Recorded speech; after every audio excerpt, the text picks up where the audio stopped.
ಓಂ ನಮಃ ಶಿವಾಯ. ನಮಸ್ತೆ ಪ್ರಿಯ ವೀಕ್ಷಕರೇ. ಗುರುವು ಇದೇ ಮೇ 1ನೇ ತಾರೀಕು ಮೇಷರಾಶಿಯಿಂದ ವೃಷಭ ರಾಶಿಗೆ ಪ್ರವೇಶ ಮಾಡ್ತಾ ಇದ್ದಾರೆ. ಈ ಒಂದು ಗುರುವಿನ ಸಂಚಾರ ನಮ್ಮ ಜ್ಯೋತಿಷ್ಯ ಶಾಸ್ತ್ರದಲ್ಲಿ ವಿಶೇಷ ಸ್ಥಾನಮಾನವಿದೆ. ಹಾಗಾಗಿ ಈ ವಿಡಿಯೋದಲ್ಲಿ ತುಲಾರಾಶಿಯವರಿಗೆ ಈ ಗುರುವಿನ ಸಂಚಾರದಿಂದ ಏನೇನು ಪ್ರಭಾವಗಳು ಫಲಗಳು ಬರ್ತವೆ ಅನ್ನೋದನ್ನ ತಿಳಿಸ್ಕೊಡ್ತೇನೆ. ನಾನು ನಿಮ್ಮ ಆಧ್ಯಾತ್ಮಿಕ ಜೊತೆಗಾರ ರಮೇಶ್ ಸ್ವಾಮಿ. ತುಲಾರಾಶಿಯವರಿಗೆ ಕಳೆದ 1 ವರ್ಷದಿಂದ ಸಪ್ತಮ ಭಾವದಲ್ಲಿ ಗುರು ಸಂಚಾರ ಮಾಡ್ತಾ ಇದ್ರು. ವ್ಯಾಪಾರ ವ್ಯವಹಾರದಲ್ಲಿ ಅನುಕೂಲವಿತ್ತು, ಧನಾನುಕೂಲವಿತ್ತು, ಧನಾಗಮನವೆಲ್ಲ ಚೆನ್ನಾಗಿತ್ತು. ಈಗ ಗುರುವು ನಿಮಗೆ ಅಷ್ಟಮ ಭಾವಕ್ಕೆ ಪ್ರವೇಶ ಮಾಡ್ತಾ ಇದ್ದಾರೆ. ಅಷ್ಟಮ ಭಾವ ಅಷ್ಟು ಒಳ್ಳೆಯದಲ್ಲ ಅಂತ ಮಾನ್ಯತೆ ಇದೆ. ಆದರೆ ಗುರುವು ನೈಸರ್ಗಿಕ ಶುಭ ಗ್ರಹ. ಒಂದು ಗುರುವು ನಿಮಗೆ 3 ಮತ್ತು 6ರ ಅಧಿಪತಿಯಾಗಿ ಆರ್ಥಿಕವಾಗಿ ಹೆಚ್ಚಿನ ಒಂದು ಲಾಭವನ್ನ ಉಂಟು ಮಾಡ್ತಾರೆ. ಅಷ್ಟಮ ಭಾವದ ಸಂಚಾರ ಮಾಡ್ತಾ ಇರೋದ್ರಿಂದ ನಿಮಗೆ ಆಕಸ್ಮಿಕ ಧನಲಾಭ ಅನ್ನೋದನ್ನ ಗುರು ತಂದು ಕೊಡ್ತಾರೆ. ಅದು ಹೇಗೆ ಅಂದರೆ ನೀವು ಎಕ್ಸ್ಪೆಕ್ಟ್ ಮಾಡಿರೋದಿಲ್ಲ, ಆ ಥರ ಒಂದು ಹಣ ಬರುವ ಸಾಧ್ಯತೆ ಈ ವರ್ಷ ನಮಗೆ ಕಾಣ್ತಾ ಇದೆ ಮೇ 1ರ ನಂತರ. ಉದಾಹರಣೆಗೆ ಇನ್ಕಮ್ ಟ್ಯಾಕ್ಸ್ ರೀಫಂಡ್ ಇರ್ಬೋದು, ಇನ್ಶೂರೆನ್ಸ್ ನೀವು ಯಾವಾಗಲೂ ಮಾಡ್ತಿರ್ತೀರಾ ಗೊತ್ತಿರೋದಿಲ್ಲ, ಅದು ಬರ್ಬೋದು. ಹಾಗೆ ಇಲ್ಲ ಅಂದರೆ ಅತ್ತೆ ಮಾವರಿಂದ ಒಂದು ಉಡುಗೊರೆ, ಒಂದು ಆಕಸ್ಮಿಕ ಧನಲಾಭದ ಒಂದು ಶುಭ ಸಮಾಚಾರ ನಿಮಗೆ ಈ ವರ್ಷ ಸಿಗುತ್ತೆ. ಹಾಗೆ ಇನ್ಶೂರೆನ್ಸ್ ಫೀಲ್ಡಲ್ಲಿ ಯಾರಿದ್ದೀರಾ, ಅಕ್ಲೆಟ್ ಸೈನ್ಸಲ್ಲಿ ಯಾರಿದ್ದೀರಾ, ಅಸ್ಟ್ರಾಲಜಿ ಫೀಲ್ಡಲ್ಲಿ ಯಾರಿದ್ದೀರಾ, ಹಾಗೆ research and development, manufacturing industry, ಈ ಥರ ಒಂದು ಯಾವ ಕ್ಷೇತ್ರಗಳಲ್ಲಿದ್ದೀರಾ ಕೆಲಸ ಮಾಡ್ತಾ ಇದ್ದೀರಾ, ನಿಮಗೆಲ್ಲ ಗುರುವು ಅಷ್ಟಮ ಭಾಗಕ್ಕೆ ಬಂದರೆ ಹೆಚ್ಚಿನ ಅವಕಾಶಗಳನ್ನ ಒದಗಿಸ್ಕೊಡ್ತಾರೆ. ಹಾಗೆ ಹೆಚ್ಚಿನ ಧನಲಾಭವನ್ನು ನೀವು ನೋಡ್ಬೋದು. ಹಾಗೆ ಪಿತ್ರಾರ್ಜಿತ ಆಸ್ತಿ ವಿಚಾರವಾಗಿ ತುಲಾರಾಶಿಯವರು ಯಾರು ಕಳೆದ ಕೆಲವು ವರ್ಷಗಳಿಂದ ಒಂದು ಗೊಂದಲದಲ್ಲಿದ್ರಿ, ಆ ಎಲ್ಲದಕ್ಕೂ ಗುರು ಅಷ್ಟಮ ಭಾವಕ್ಕೆ ಬಂದಿರೋದ್ರಿಂದ ಪಿತ್ರಾರ್ಜಿತ ಆಸ್ತಿ ವಿವಾದಗಳೆಲ್ಲ ಬಗೆಹರಿತಾ ಹೋಗ್ತವೆ.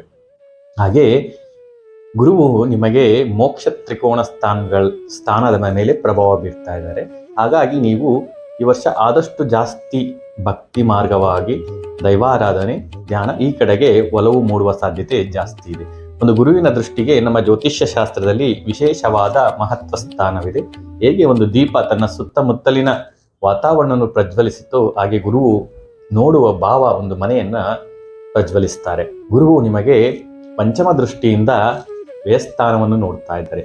ಯಾರು ವಿದೇಶದಲ್ಲಿ ಕೆಲಸ ಮಾಡ್ತಾ ಇದ್ದೀರಾ, ಹಾಗೆ ವಿದೇಶ ಕಂಪ್ನಿಗಳಲ್ಲಿ ಕೆಲಸ ಮಾಡ್ತಾ ಇದ್ದೀರಾ, ಅದರಲ್ಲೂ communication field, online digital, software, ಹಾಗೆ ಸರ್ವಿಸ್ ಬೇಸ್ಡ್ ಜಾಬನ್ನ ಯಾರು ವಿದೇಶ ಕಂಪ್ನಿಗಳ ಜೊತೆ ಮಾಡ್ತಾ ಇದ್ದೀರಾ ಅಥವಾ ವಿದೇಶದಲ್ಲಿ ಮಾಡ್ತಾ ಇದ್ದೀರಾ, ನಿಮಗೆ ಅತಿ ಹೆಚ್ಚಿನ ಒಂದು ಅವಕಾಶಗಳು, ಧನಲಾಭವಂತ ಗಳಿಸುವ ಸಾಧ್ಯತೆ ಈ ವರ್ಷ ಕಂಡು ಬರ್ತಾ ಇದೆ. ಹಾಗೆ ಯಾರು ಒಂದು ಹಾಸ್ಪಿಟಲಲ್ಲಿ ಕೆಲಸ ಮಾಡ್ತಾ ಇದ್ದೀರಾ, ಆಶ್ರಮಗಳಲ್ಲಿ ಕೆಲಸ ಮಾಡ್ತಾ ಇದ್ದೀರಾ, ಹಾಗೆ ಯೋಗ ಧ್ಯಾನ ಧರ್ಮ ಕ್ಷೇತ್ರಗಳಲ್ಲಿ ಕೆಲಸ ಮಾಡ್ತಾ ಇರೋರಿಗೆ ಒಂದು ಹೆಚ್ಚಿನ ಒಂದು ಪ್ರಾಶಸ್ತ್ಯ ಅನ್ನೋದು, ಹಾಗೆ ಹೆಚ್ಚಿನ ಗಮನ, ಒಂದು ಹೆಚ್ಚಿನ ಧನಲಾಭ ಅನ್ನೋದು ತುಲಾರಾಶಿಯವರಿಗೆ ಸಿಗುತ್ತೆ. ಹಾಗೆ ಈ ವರ್ಷ ನಿಮಗೆ ದೇವತಾ ಕ್ಷೇತ್ರಗಳ ಆರಾಧನೆ, ತೀರ್ಥಕ್ಷೇತ್ರಗಳ ಒಂದು ಯೋಗನೂ ಹೆಚ್ಚಾಗಿ ಇದೆ. ಹಾಗೆ ಧ್ಯಾನದ ಕಡೆ ನಿಮಗೆ ಒಲವು ಮೂಡುತ್ತೆ. ಹಾಗೆ ಇನ್ನೊಂದು ವಿಚಾರ, ಅಷ್ಟಮ ಭಾವದಲ್ಲಿ ಗುರು ಸಂಚಾರ ಮಾಡ್ತಾ ಇದ್ದರಿಂದ ನೀವು ಶುಭ ಕಾರ್ಯಗಳಿಗಾಗಿ ಹೆಚ್ಚು ಖರ್ಚು ಮಾಡ್ತೀರಾ, ಮಕ್ಕಳ ವಿದ್ಯಾಭ್ಯಾಸಕ್ಕಾಗಿ ಹೆಚ್ಚು ಖರ್ಚು ಮಾಡಬೇಕಾಗತ್ತೆ. ಹಾಗಾಗಿ ಹಣವನ್ನು ಖರ್ಚು ಮಾಡಬೇಕಾದ್ರೆ ಕ್ಯಾಲ್ಕುಲೇಟೆಡ್ ರಿಸ್ಕ್ ತಗೊಂಡು ನೀವು ಖರ್ಚು ಮಾಡಿದರೆ ಉತ್ತಮ. ಗುರುವಿನ ಸಪ್ತಮ ದೃಷ್ಟಿ ಧನಸ್ಥಾನದ ಮೇಲೆ ಬೀಳ್ತಾ ಇದೆ. ಸೊ ಇದು ಒಂದು ಒಳ್ಳೆಯ ದೃಷ್ಟಿ ಅಂತಲೇ ಹೇಳ್ಬೋದು. ನಿಮಗೆ ಈ ವರ್ಷ ಪೂರ್ತಿ ಎಷ್ಟೇ ಖರ್ಚು ಬಂದ್ರೂ ಅದು ತಕ್ಕನಾಗಿ ಇನ್ಕಮಿಂಗ್ ಆದಾಯ ಇರೋದ್ರಿಂದ ಹೆಚ್ಚು ತಲೆಕೆಡಿಸುವ ಅಗತ್ಯ ಇಲ್ಲ. ಹಲವು ಮೂಲಗಳಿಂದ ನಿಮಗೆ ಆದಾಯ ಅನ್ನೋದು ಬರುತ್ತೆ. ಹಾಗೆ ಗುರುವಿನ ಒಂದು ನವಮ ದೃಷ್ಟಿ, ಭಾಗ್ಯ ದೃಷ್ಟಿ ನಿಮಗೆ ಚತುರ್ಥ ಭಾವದ ಮೇಲೆ ಬೀಳ್ತಾ ಇದೆ.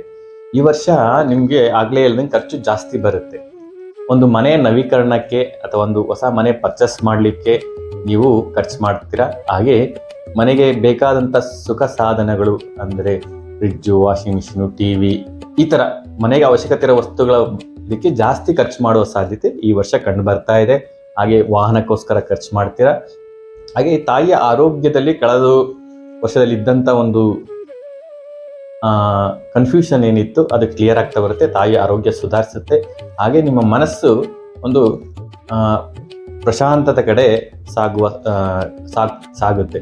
ಅಂದರೆ ಎಷ್ಟೇ ಒಂದು ಅಡ್ಡಿ ಆತಂಕಗಳು ಕಷ್ಟಗಳು ಬಂದ್ರೂ ಒಂದು ಗುರುವಿನ ಭಾಗ್ಯ ದೃಷ್ಟಿ ಇರೋದ್ರಿಂದ ಮನಸ್ಸು ಒಂದು ರೀತಿ ಪ್ರಶಾಂತತೆ ಕಡೆ ಸಾಗ್ತಾ ಹೋಗುತ್ತೆ.